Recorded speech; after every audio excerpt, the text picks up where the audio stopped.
Welcome to the another video of my tutorial scheme all of you students. আজকে আমরা আমাদের চ্যানেলে class 9-এর ডাফ অ্যান্ড ডাটের যে কোয়েশ্চেন ব্যাংক আছে সেখানকার 233 পাতা আমরা খুলে নিয়েছি।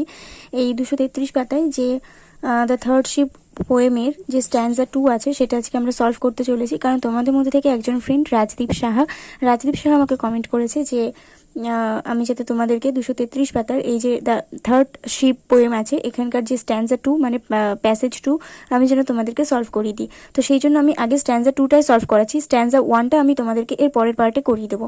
তো stanza-2তে আমাদের দ্য থার্ড শিপ থেকে read for a long journey মানে আমাদের টেক্সট বইয়ের যে কবিতাটা মানে আমাদের একদম লাস্টে যে প্যারাটা সেই প্যারাটা আমাদের এই প্যাসেজ 2 এর মধ্যে পড়ছে। আর যাবতীয় কোয়েশ্চেন আমাদের এইটুকুর মধ্যে থেকেই হবে, আর এখান থেকেই আমাদেরকে সমস্ত আনসারগুলো করতে হবে।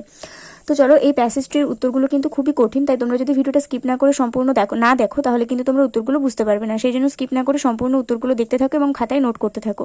আর এমনিতেই এই কবিতাটা কিন্তু খুবই কঠিন কবিতা। তো দেখো, আমরা এবার ভিডিওটা শুরু করি। তবে তার আগে এখনো পর্যন্ত যে চ্যানেলে নতুন, চ্যানেলটাকে সাবস্ক্রাইব করেনি তারা অবশ্যই চ্যানেলটাকে সাবস্ক্রাইব করে পাশে থাকা বেল আইকন প্রেস করে দিও আর অল বাটনটা অন করে দিও, যাতে আমি ভিডিও আপলোড করার সাথে সাথে তোমাদের কাছে নোটিফিকেশন চলে যায়। আর যারা অলরেডি সাবস্ক্রাইব করে ফেলেছে তাদেরকে অসংখ্য ধন্যবাদ। তো চলো এবার আমরা ভিডিওটা শুরু করি। প্রথমে আমাদের বেশ কিছু এমসিকিউ দিয়ে দেওয়া আছে এবং এই এমসিকিউগুলো আমাদেরকে সলভ করতে হবে। The third sheep ড্রফ towards the east, West, north, south.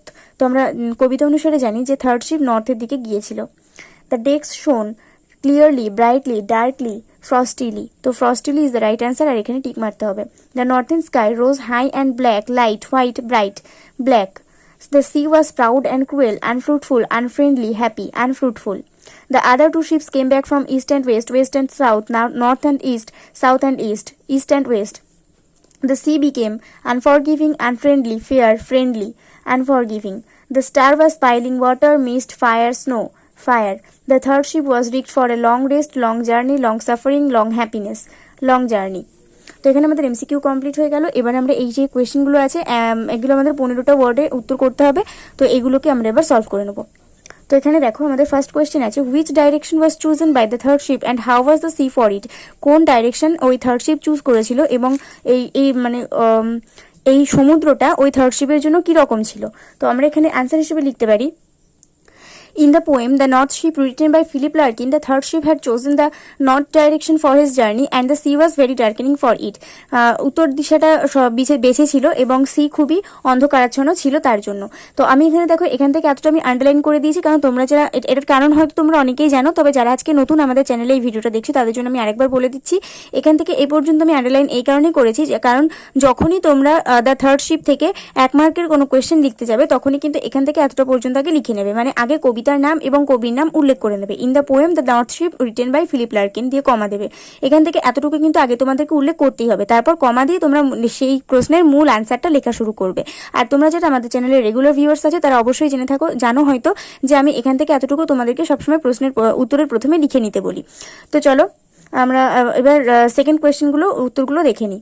আর এর কারণটা আমি পরের বার থেকে কিন্তু আমি আর এখান থেকে এতটা কিন্তু আমি আর লিখবো না, আমি কিন্তু ডাইরেক্ট আনসার লিখবো, কিন্তু তোমাদেরকে কিন্তু এখান থেকে এতটা লিখে তারপরেই কিন্তু তোমাদেরকে কমা দিয়ে মূল আনসার লিখতে হবে, এটা কিন্তু সবসময় মাথায় রাখবে। তো দেখো, তারপরে আমাদের সেকেন্ড কোয়েশ্চেন কি ছিল। সেকেন্ড কোয়েশ্চেন আমাদের ছিল, হোয়াট হ্যাপেন টু দ্য ডেক্স। ডেক্সের সাথে কি হয়েছিল। ডেক্স তো আমাদের ফ্রস্টিলি চমকা ছিল, তাই না। তো আমাদের এখানে আনসার হিসেবে আমরা লিখতে পারবো যে দ্য ডেক্স হ্যাড শোন ফ্রস্টিলি। তো তার আগে তোমাদেরকে কি দিতে হবে, in the poem the north sheep written by Philip Larkin the decks had shone frostily. তারপরে আমাদের 3 নম্বরে কি কোয়েশ্চেন আছে, what did the northern sky appear. কিভাবে নর্দার্ন স্কাই অ্যাপিয়ার হয়েছিল। তো এখানে আমরা প্রথমে দেবো, in the poem the north sheep written by Philip Larkin the northern ship appeared high and black. ঠিক আছে। তারপরে আমাদের ফোর্থ কোয়েশ্চেন কি ছিল, what happen to the other 2 ships. অন্য যে দুটো 2 শিপস ছিল, যে দুটো জাহাজ ছিল, সেই দুটো জাহাজের সাথে কি হয়েছিল। তো এখানে আমরা প্রথমে লিখবো, in the poem the north Ship is written by Philip Larkin comma দিয়ে the other 2 ships which had gone to the east and west direction for their journey came back happily or unhappily. তারপর 5 দাগে কি ছিল, what is meant by fire spilling star. Fire spilling star মানে কি বোঝানো হয়েছে। তো এখানে আমরা প্রথমে লিখবো যে in the poem the north sheep written by Philip Larkin comma দিয়ে fire spilling star seemed to mean something destructive as the attribute of fire that can burn down anything. তারপরে এখানে তোমরা উত্তরটা দেখতে পেয়েছো। তো এখানে এই ফায়ারটা দেখতে পাওনি হয়তো, আমি আবার এখানটা একটু সরিয়ে দিলাম খাতাটা। Fire spilling star seems to mean something destructive as the attribute of fire that can burn down anything. তারপরে আমাদের এখানে 6 দাগে আমাদের এখানে 6 দাগে আছে in spite of difficulties what did the third ship decide. কঠিনতা থাকা সত্ত্বেও থার্ড শিপ কি ডিসাইড করেছিল? তো থার্ড শিপ ডিসাইড করেছিল যে সে সামনের দিকে এগিয়ে যাবে। In the poem the third ship written by Philip Larkin, in spite of difficulties the third ship decided to go wide and far. দূরে যেতে ডিসিশন নিল এবং আরও দীর্ঘ একটা যাত্রায় যাবে বলে ডিসিশন নিয়েছিল।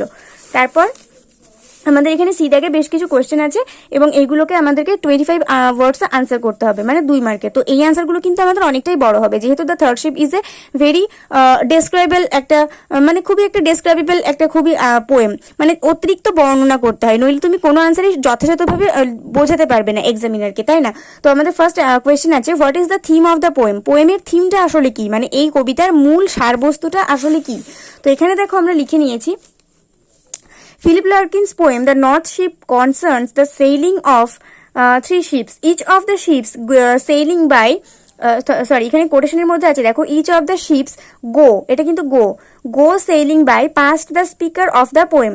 The poem depicts the three ships as each undertaking qualitatively different journeys, experiencing success, hardship and suffering depending on the direction taken. তো এই ছিল আমাদের থিমটা, ঠিক আছে। সেকেন্ড কোয়েশ্চেন আছে, describe the journey of the third ship. Third শিপের জার্নিটা ডেসক্রাইব করতে বলা হয়েছে। তো আমাদের থার্ড শিপের জার্নিটা কেমন ছিল এখানে আমরা লিখে নিয়েছি, the poem the third ship is written by Philip Larkin, full stop. According to the story the journey of the third ship was very scaring. It drove towards the north over the darkening sea, but no breath of wind came forth and the decks glistened frostily since there was no bridge. এই পর্যন্ত আমাদের answer. তারপরে থার্ডে question আছে, what does the journey of the third sheep symbolize? Third শিপের এই যে জার্নিটা সেটা আসলে কি আমাদেরকে বোঝাতে চাইছে, এর কি মর্যাদা আছে? তো এখানে আমরা লিখতে পারি যে, in the poem The Third Ship, Philip Larkin tells us twice that third ship was rigged for a long journey. Thus, the ship could symbolize the life path that leads us the furthest from our origins and our homes. The life path that is perhaps the scariest and most dangerous and unfamiliar, as well as the most mysterious and full of potential. ঠিক আছে, তো এখানে symbolise কি symbolise করে সেটা বলা হয়েছে। এখানে বলা হয়েছে যে আমাদের কবিতাতে দুবার বলা আছে যে এটা একটা দীর্ঘ যাত্রার জন্য সজ্জিত হয়েছিল, এবং এটা সিম্বলাইজ করে যে আমাদের যে জীবনের পথ সেটা আমাদেরকে আমাদের বাড়ি থেকে দূর নিয়ে যায়, আমাদের অরিজিনস থেকে, আমাদের অস্তিত্ব থেকে দূরে নিয়ে যায়, কিন্তু সম্ভবত এটা অত্যন্ত ভয়ানক হতে পারে, অত্যন্ত ডেঞ্জারাস হতে পারে এবং অপরিচিত হতে পারে, কিন্তু তবু এটা রহস্য এবং খুবই রোমাঞ্চপূর্ণ হয়ে থাকে, তাই না? এটাই সিম্বলাইজ করে। তো 4 দাগে তারপর আমাদের কোয়েশ্চেন কি আছে? 4 দাগে কোয়েশ্চেন আছে, in what sense was the sheep unforgiving towards the ship? কোন সেন্সে ওই থার্ড শিপের প্রতি ওই সমুদ্রটাকে আনফরগিভিং বলা হয়েছে? এখানে আমরা এই কোয়েশ্চেনটার আনসার হিসেবে লিখতে পারি, the poem the north Ship is written by Philip Larkin. The term unforgiving in the poem refers to the hardships and obstacles and faces in life. The northbound ship is a metaphor for someone who chooses an unconventional path in life and faces a lot of hardships and struggles along their path. এখানে বলা হয়েছে যে এখানে unforgiving শব্দটা এই কারণে ব্যবহার করা হয়েছে, আনফরগিভিং মানে হচ্ছে খুবই কঠিনতা এবং খুবই বাধা বিপত্তি, মানে খুবই প্রতিবন্ধকতা, যে মানে জীবনে ফেস করাটা খুবই একটা দুঃসাহসের ব্যাপার। তো এখানে নর্থ শিপ একটা এমন একজন মানুষকে সিম্বলাইজ করেছে যে কিনা নিজের জীবনের সমস্ত দিক দিয়েই একটা আনকনভেনশনাল পথ, মানে একটা অনিশ্চিত পথ একটা খুঁজে বার করে, এবং যেখানে তাকে হয়তো অনেক কঠিনতা এবং অনেক প্রতিবন্ধকতার সম্মুখীন হতে হয় এবং সে সেগুলো ফেস করে এবং লাইফে বেঁচে থাকার জন্য সে অনেক স্ট্রাগল করে যায়। তো এই অর্থেই কিন্তু এখানে আনফরগিভিং শব্দটা ব্যবহার করা হয়েছে। তারপরে আমাদের নেক্সট 5 দাগের কোয়েশ্চেন আছে, mention the difference between the journey of the third ship and the other 2 ships. অন্য দুজন শিপের সঙ্গে আমাদের থার্ড শিপের ডিফারেন্সগুলো দেখাতে বলা হয়েছে। তো এটা একটু বড় হবে যেহেতু পার্থক্য আছে। In the poem the third ship written by Philip Larkin, the third ship was so different from the other 2 ships.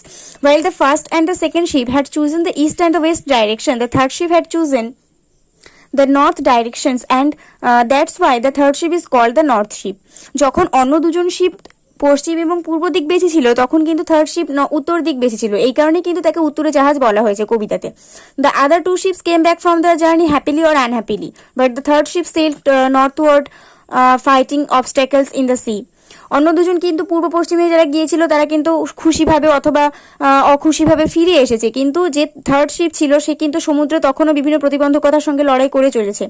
Unlike the other two ships, the third one did not get a breath of wind. অন্য দুজন শিপের মতন কিন্তু এই third ship একটা বাতাসের একটা মানে জোরালো কিছু পায়নি, মানে বাতাসের একটা কণাও পায়নি, ফেভারেবল অর আনফেভারেবল, সে ভালোই হোক আর খারাপই হোক, বা কোনো বাতাসই ও পায়নি। অনলি ইন ইটস কেস, শুধুমাত্র ওর ক্ষেত্রে a fire spilling star was notice, একটি উল্কা খসা তারা লক্ষ্য করা গিয়েছিল। In contrast to the first and second ship, তুলনামূলকভাবে ওই ফার্স্ট অ্যান্ড সেকেন্ড শিপের তুলনায় the third one was rigged for a long journey. Third one কিন্তু লং জার্নির জন্য তাকে সাজানো হয়েছিল। তো এই হচ্ছে আমাদের মোট আলটিমেট একটা পার্থক্য আমি এখানে রেডি করেছি। তো তারপর আমাদের এখানে বেশ কিছু শূন্যস্থান দিয়ে দেওয়া হয়েছে এবং এগুলো আমি আর খাতায় লিখিনি, যেহেতু ছোট ছোট আনসার হবে সেই জন্য আমি এখানে বইতেই পেন দিয়ে লিখে দিয়েছি। The third ship sailed over the darkening sea, third ship তো ডার্কেনিং সির ওপর দিয়ে গিয়েছিল। The northern sky rose high and black, the ships from both east and west came back happily or unhappily. The third ship went white and fire, the third ship was rigged for a long journey. তারপর আমাদের বেশ কিছু true false আছে এবং যাদের supporting statement আমাদেরকে দিতে হবে। এখানে দেখো আমাদের সবকটাই ফলস হবে, কি এটা খুবই মজার একটা ব্যাপার, কারণ এরকম সাধারণত দেখতে পাওয়া যায় না। তো সবকটাই ফলস হবে এটা। The third ship was favoured by wind, third ship বাতাসের দ্বারা চালিত হয়েছিল, কিন্তু এটা কিন্তু একদম ভুল, কারণ আমরা এখানে দেখেছি আমাদের সাপোর্টিং স্টেটমেন্ট এখানে আমরা দেখেছি যে but no breath of wind came forth, কিন্তু হাওয়ার একটা কণাও এগিয়ে আসেনি, এটাই হচ্ছে আমাদের সাপোর্টিং স্টেটমেন্ট। তারপরে আমাদের দুই দাগে আছে the third ship sailed to the east, third ship ইস্টের দিকে যাত্রা করেছিল, কিন্তু এটা আমাদের ফলস, কারণ আমরা এখানে দেখেছি যে the third ship drove toward the north. তারপরে আমাদের তিন দাগে আছে the third ship the ships from both east and west returned unhappily, অসুখীভাবেই ওরা দুজনেই ফিরে এসেছিল, কিন্তু দুজন শিপ তো অসুখীভাবে ফিরে আসেনি। আর এর সাপোর্টিং স্টেটমেন্ট হচ্ছে east and west the ships came back happily or unhappily, কেউ সুখীভাবে এসেছিল কেউ অসুখীভাবে এসেছিল। তারপরে আছে the third ship was rigged for a short journey, এটাও ভুল, কারণ লং জার্নির জন্য ওকে সাজানো হয়েছিল। তো আমাদের এখানে সাপোর্টিং স্টেটমেন্ট হচ্ছে and it was rigged for a long journey. তো এখানে দেখো আমাদের ট্রু ফলস সব করা হয়ে গেল এবং এখানে আমরা প্যাসেজ 2 এর বা স্ট্যান্জা 2 এর যে সমস্ত কোয়েশ্চেনগুলো ছিল সেগুলো আমরা সবই আজকে এখানে কমপ্লিট করে ফেললাম। মোট কথা হলো আমাদের আজকে দ্য নর্থ শিপের স্ট্যান্জা 2 পুরোটাই কমপ্লিট হয়ে গেল। আশা করছি ভিডিওটা তোমাদের কাছে খুব উপকারী হয়ে উঠবে, সেই জন্য বন্ধুদের সঙ্গে অনেক অনেক করে ভিডিওটা শেয়ার করে দাও। আর ভিডিওটা ভালো লাগলে অবশ্যই একটা করে লাইক করে দিও। আর অবশ্যই অন্য কোনো বিষয় যদি তোমাদের ইম্পর্টেন্ট বলে মনে হয় আমাকে কমেন্ট করবে, আমি সেই বিষয়ের উপর ভিডিও বানিয়ে তোমাদেরকে অবিলম্বে দেওয়ার চেষ্টা করবো। আর আশা করা যাচ্ছে যে এই নেক্সট পার্টে আমি তোমাদেরকে স্ট্যান্জা 1টা বানিয়ে দিতে পারবো। এমনিতে অনেক ভিডিও ডিউ হয়ে রয়েছে, আমি জানি তোমরা অনেকটা অধৈর্য হয়ে পড়ছো, কিন্তু একটু ধৈর্য রাখতে হবে, because I am too busy, আমি কিছুতেই আপলোড করে উঠতে পারছি না, কিন্তু আমি চেষ্টা করছি আমার 100% দিয়ে যাতে আমি খুব তাড়াতাড়ি ভিডিওগুলো আপলোড করে উঠতে পারি। আর আজকের ভিডিও এই পর্যন্ত, পরের ভিডিওতে তোমাদের সঙ্গে দেখা হবে। ততক্ষণ পর্যন্ত সবাই ভালো করে মন দিয়ে পড়াশোনা করতে থাকো। আর আজকে উচ্চ মাধ্যমিকের রেজাল্ট আউটের দিন ছিল, যারা যারা উচ্চ মাধ্যমিক পরীক্ষার্থী আছো বা আমার ভিডিওটা আমি জানি না উচ্চ মাধ্যমিক পরীক্ষার্থীরা কেউ দেখেছো কিনা বা দেখছো কিনা, তো উচ্চ মাধ্যমিক পরীক্ষার্থীদেরকে অনেক অনেক শুভকামনা। আজকের ভিডিও এই পর্যন্ত, পরের ভিডিওতে দেখা হবে। সবাই ভালো থেকো, সুস্থ থেকো।